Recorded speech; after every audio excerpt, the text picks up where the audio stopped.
up, guys? It's Teslamouse here, bringing you a Wi-Fi battle here against my follower named chaosstriker750. Yes, he's a very loyal follower of mine, and we battled on stream, I believe, a couple of weeks ago. And he is bringing a very nice-looking OU team, as 4 bulky Pokemon, which is quite scary, I do have to say.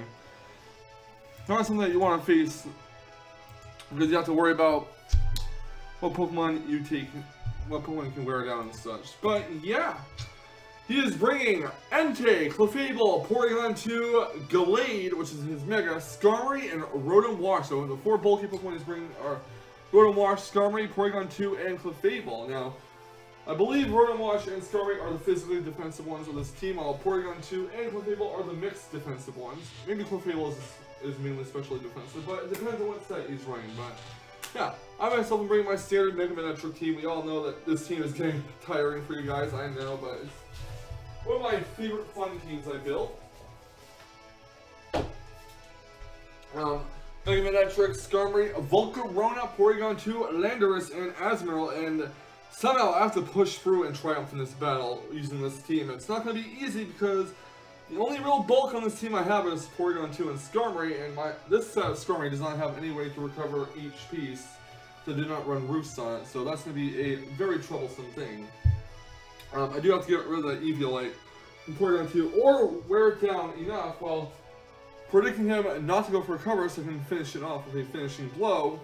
Don't know if he's running Unaware or Magikarp this Clefable. I did not know prior to this battle, but we do find out during the battle, so if it's Unaware, my Volcarona sweep is not going to happen, so I do have to watch out for that. And Entei, gotta watch out and make sure none of my Pokemon that aren't bulky get to low enough health where extreme speed will kill, especially if it's choice banded. So that is what I really have to keep in mind.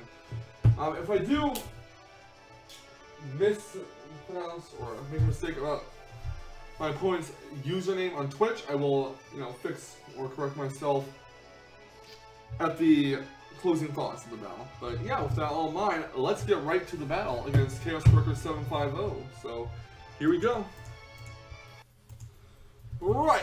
So my plan is going to lead off with Entei. I'm going to lead off with 1000 watts of Mega Man. I'm going to go right for a Volt Switch. Sometimes these Entei's can be Scarf, sometimes they're banded.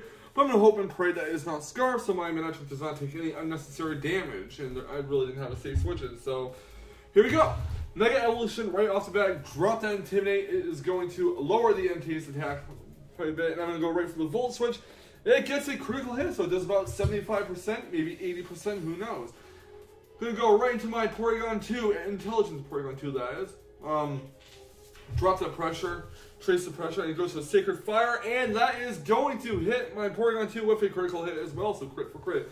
Fortunately, I did not get nailed to burn. I'm gonna go for a Recover, not gonna go for a Thunder Wave, but I'm gonna go for coverage just to scout out how much damage a non-critical hit would do. I mean, then again, if it did kill off my Porygon 2 with a critical hit, I would have just Volt Switched with Mega Man Manectric. So he's gonna switch out his Entei. He's gonna go into Star Seeker, the Clefable, as I go for a recover. No, I go for a Tri Attack, hoping to finish off the Entei. Does not happen. Do get a critical hit. So 3 critical hits within the first 2 turns, or 2 or 3 turns rather.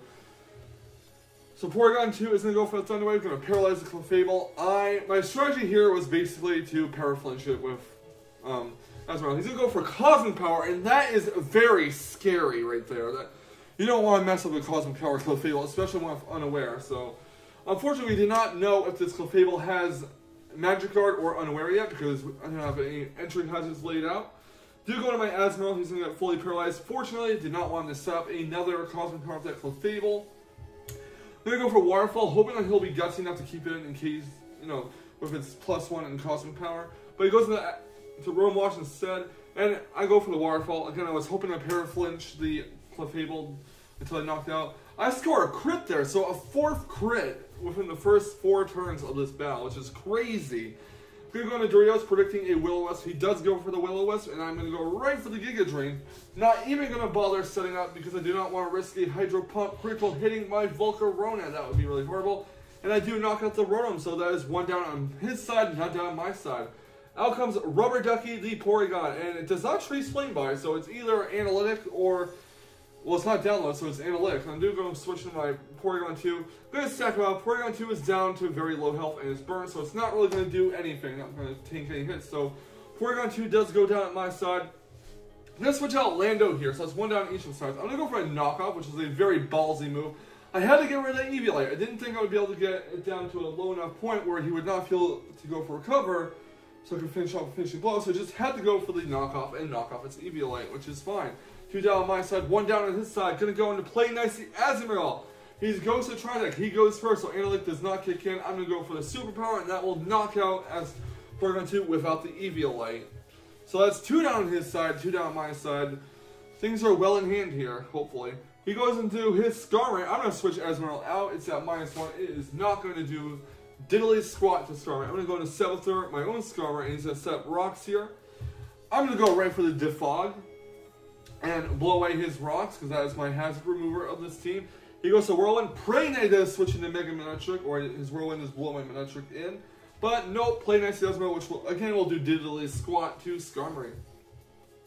Switching Azumarill back out, going back into Sapphire. He's going to go for Stealth Rocks as well. And basically, I'm going to go for Defog here. So out comes Entei. And yeah. Basically, I'm going to go blow out the rocks. He's going to go for a Sacred Fire on my Skarmory. I'm going to set up my rocks.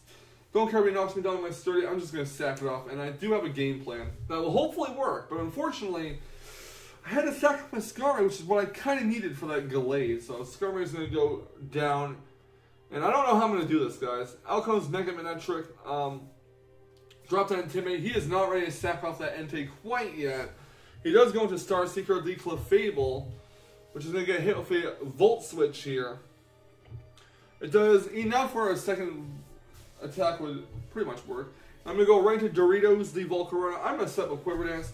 And he is Magikarp, because he did not take any damage from those rocks. So I can set up freely and not worry about, you know, him stopping my sweet cold. So he does get fully paralyzed. I don't know if he was going for a Thunder Wave or a Cosmic Power. Probably a Thunder Wave, because, yeah.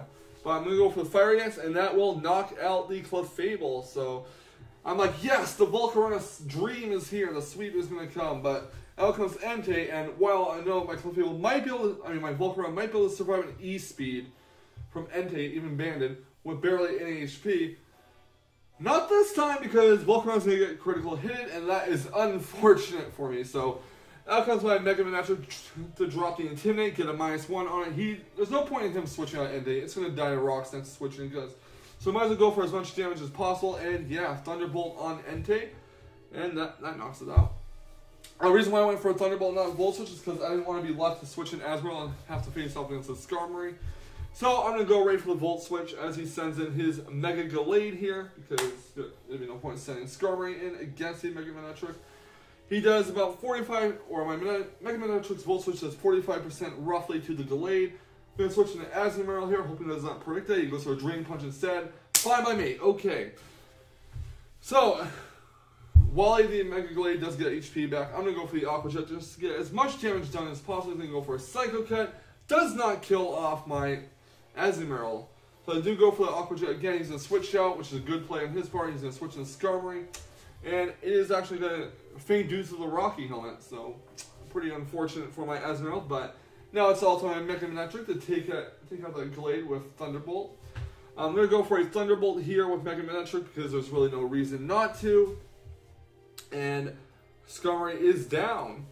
Next up comes Gallade, and as special defensive as Mega Gallade is, I don't believe it can survive a Thunderbolt from this range. So Thunderbolt will knock out the Gallade. So yeah, that was a very good battle by both sides, including myself, if I do say so myself. But chaosstriker750 is someone who has really improved in his battling skills since he's joined my stream, and I do like battling him a lot. And that was a fantastic, fantastic battle. There was lots of crits, no doubt, lots of hacks going around, the paralysis, the crits. He unfortunately was on the receiving end of most of the critical hits, which is very unfortunate, but he did get a game-breaking crit, which was the critical hit on Volcarona from Entei. Although in the end, I did still prevail in the match. He did prevent himself from getting swept by Volcarona with that critical hit. So, yeah, the battle ended up being a lot closer than it would have been without it. And I am very satisfied with the way this battle went, with how close it was, and the plays that were made. Fortunately, his Glade did not seemingly have Shadow Sneak, which is fortunate for me because I don't know if Mega Man Trick without the Intimidate could have lived a Shadow Sneak. It probably could have, but because it's not stab, but you never know. But with that being in mind, guys, I'm going to go ahead and film one more Wi-Fi battle. So I'm going to have this plus one more up after this for today, and I will see you guys later. So with that being in mind, have a fantastic Thursday, and I'll catch you when I upload the next one. Now remember, stay salty, Rage Quitters. Stay salty.